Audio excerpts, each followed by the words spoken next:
இந்த வீடியோவில் 10ஆம் வகுப்பு புதிய தமிழ் புத்தகம் ஃபுல் டெஸ்ட்டை நம்ம பார்க்க போகிறோம். இதில் முக்கியமான 50 வினாக்கள் வரும். குளிர்காலத்தை பொழுதாக கொண்ட நிலங்கள்: குறிஞ்சி, மருதம், நெய்தல் நிலங்கள். சிறு நண்டு மணல் மீது என தொடங்கும் பாடலின் ஆசிரியர் மகாகவி. தேன்மலை என்ற நூலின் ஆசிரியர் யார்? சுரதா. குன்றேறி யானை போர் கண்டற்றால் தன்கை தொண்டொன்றாக செய்வான் வினை என்ற குறளில் பயின்று வந்துள்ள அணி உவமை அணி.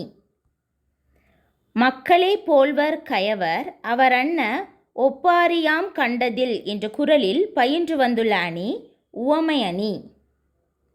வ.உ. சிதம்பரனார் ஆங்கிலேயருக்கு எதிராக சுதேசி கப்பல் நிறுவனத்தை தொடங்கிய ஆண்டு 1906ஆம் ஆண்டு. மா.பொ. சிவஞானத்தின் கேள்வி ஞானத்தை பெருக்கிய பெருமையில் யாருக்கு பங்குண்டு? திருப்பாதிரிப்புலியூர் ஞானியாரடிகள். வடக்கெல்லை தமிழ் மக்களை ஒருங்கிணைத்து தமிழுணர்வு கொள்ள செய்தவர் யார்? மங்களங்கிழார். தமிழ் ஆசான் மங்களங்கிழார் மற்றும் தமிழரசு கழகம் இணைந்து எங்கெங்கு தமிழர் மாநாட்டை நடத்தியது? சென்னையிலும் திருத்தணியிலும். பொறுத்துக. குறிஞ்சி, தொண்டகம், முல்லை, ஏறுகோட்பறை, மருதம், மணமுழா, நெய்தல், மீன்கோட்பறை, பாலை, துடி. தலையை கொடுத்தேனும் தலைநகரை காப்போம் என்று முழங்கியவர் யார்? மா.பொ. சிவஞானம். இவர் சிலம்பு செல்வர் எனவும் அழைக்கப்படுகிறார். எல்லை கிளர்ச்சிகளை தமிழகம் முழுவதும் தொடங்கி வைத்த கழகம் எது? தமிழரசு கழகம். எந்த ஆண்டு கன்னியாகுமரி மாவட்டம் தமிழ்நாட்டுடன் இணைத்து கொள்ளப்பட்டு தமிழகத்தின் தெற்கு எல்லையாக மாறியது? நவம்பர் 1, 1956. இது ரொம்ப முக்கியமான வினா. தமிழரசு கழகத்தை தொடங்கியவர் யார்? மா.பொ. சிவஞானம். பொழுதேற பொன் பரவும் ஏரடியில் நல்ல வேளையில் நாட்டுவோம் கொழுவை என்ற பாடலின் ஆசிரியர் கூப்பா ராஜகோபாலன். ஏர் புதிதா என்ற கவிதை எந்த நூலில் இடம்பெற்றுள்ளது? கூப்பா ராவின் படைப்புகள், அதாவது கூப்பா ராஜகோபாலனின் படைப்புகள். கூப்பா ராஜகோபாலன் எந்தெந்த இதழ்களில் ஆசிரியராக பணியாற்றினார்? தமிழ்நாடு, பாரதமணி, பாரத தேவி, கிராம ஊழியன் என அனைத்துமே சரியானது. இந்திரன் முதலாக திசைப்பாலகர் எத்தனை பேர் உள்ளனர்? 8 பேர் உள்ளனர். 2ஆம் ராஜராஜ சோழனின் மெய்கீர்த்தி எத்தனை உள்ளன? 2 உள்ளன. தூசும் துகிரும் ஆரமும் அகிலும் மாசு அருமுத்து மணியும் பொன்னும் என்ற பாடல் வரி இடம்பெற்றுள்ள நூல் சிலப்பதிகாரம். சீனாவில் உள்ள சிவன் கோயில் எந்த சீன பேரரசின் ஆணையின் கீழ் கட்டப்பட்டது? குப்லாய் கானின். பெருமாள் திருமொழியை இயற்றியவர் யார்? குலசேகர ஆழ்வார். நெருப்பு பந்தாய் வந்து குளிர்ந்த பூமி என்று கூறும் நூல் பரிபாடல். பேரண்ட பெருவெடிப்பு கருந்துளைகள் பற்றிய யாருடையான ஆராய்ச்சிகள் மிகவும் முக்கியமானவை? Stephen Hawking. ஸ்டீஃபன் ஹாக்கிங் பெற்ற விருதுகள்: ஆல்பர்ட் ஐன்ஸ்டீன் விருது, உல்ஃப் விருது, அடிப்படை இயற்பியல் பரிசு என அனைத்துமே சரியானது. எந்த வருடம் நடைபெற்ற பாரா ஒலிம்பிக் விளையாட்டுப் போட்டிகளின் தொடக்க விழா நாயகர் என்ற சிறப்பினை ஸ்டீஃபன் ஹாக்கிங் பெற்றார்? 2012ஆம் ஆண்டு நடைபெற்ற பாரா ஒலிம்பிக் விளையாட்டுப் போட்டி. மொழிபெயர்த்தல் என்ற தொடரை தொல்காப்பியர் தனது தொல்காப்பிய நூலில் எவ்வியலில் குறிப்பிட்டுள்ளார்? மரபியலில் குறிப்பிட்டுள்ளார். சங்க காலத்திலேயே தமிழில் மொழிபெயர்ப்பு மேற்கொள்ளப்பட்டதை புலப்படுத்தும் செப்பேடு எது? சின்னமனூர் செப்பேடு. ஜெர்மனியில் ஓராண்டில் பிற மொழிகளிலிருந்து எத்தனை நூல்கள் வரை மொழிபெயர்க்கப்படுகிறது? 5000 நூல்கள் வரை.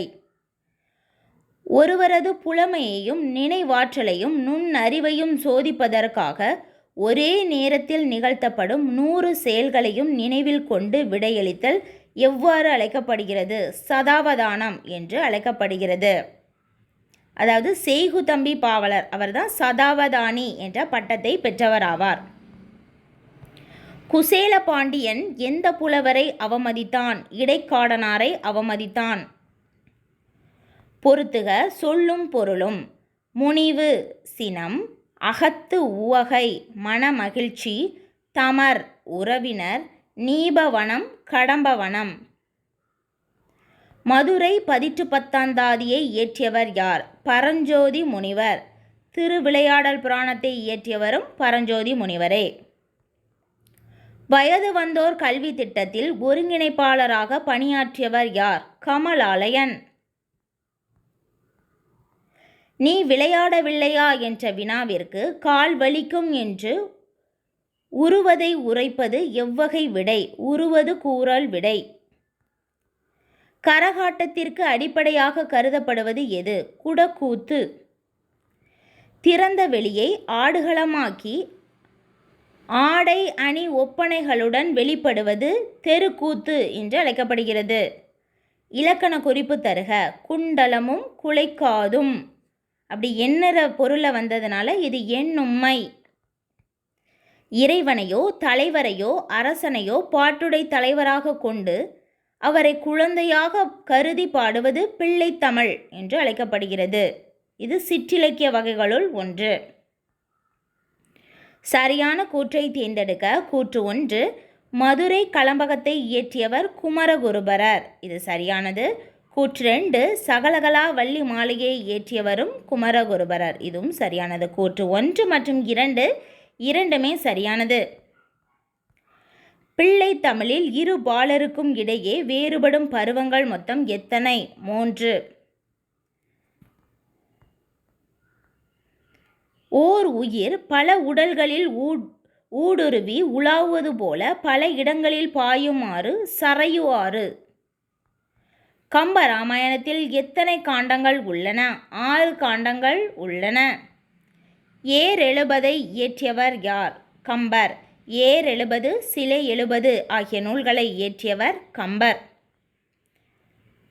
கந்தசாமிக்கு எழுத்துலகில் புகழை பெற்று தந்த புதினம் எது? சாயாவனம். சரியான கூற்றினை தேர்ந்தெடுக்க. கூற்று 1, தொலைந்து போனவர்கள் என்ற புதினத்தை எழுதியவர் கல்கி. கூற்று 2, சூரிய வம்சம் என்ற புதினத்தின் ஆசிரியர் கந்தசாமி. கூற்று 1 தவறு. கூற்று 2 சரியானது. நிலமும் பொழுதும் டேஷ் எனப்படும். முதற் பொருள் எனப்படும். சரியான கூற்றினை தேர்ந்தெடுக்க. கூற்று 1, எல் என்பதன் பொருள் ஞாயிறு. சரியானது. கூற்று 2, பாடு என்பதன் பொருள் மறையும் நேரம். எல் பாடு அப்படின்னா சூரியன் மறையும் நேரம் என்று பொருள். அதனால் கூற்று 1 மற்றும் 2 இரண்டுமே சரியானது. பொறுத்துக. குறிஞ்சி இளவேனில் முதுவேனில் காலம். முல்லை 6 பெரும்பொழுதுகள். மருதம் கார்காலம். நெய்தல் குறிஞ்சி இளவேனில் முதுவேனில் பின்பனி காலம். முல்லை 6 பெரும்பொழுதுகளும் வரும். மருதம் 6 பெரும்பொழுதுகளும். நெய்தல் கார்காலம். பாலை குளிர்காலம் முன்பனிக்காலம். அதாவது பெரும்பொழுதுகள் ஒவ்வொரு திணைக்குரிய பெரும்பொழுதுகளை பொறுத்திருக்கு. குறிஞ்சிக்கு இளவேநீர் காலம், முதுவேநீர் காலம், பின்பனி காலம். முல்லைக்கு 6 பெரும்பொழுதுகளும் வரும். மருதத்திற்கும் 6 பெரும்பொழுதுகளும் வரும். நெய்தலுக்கு கார்காலம். பாலைக்கு குளிர்காலமும் முன்பனி காலமும் வரும். அவ்வளோதான்.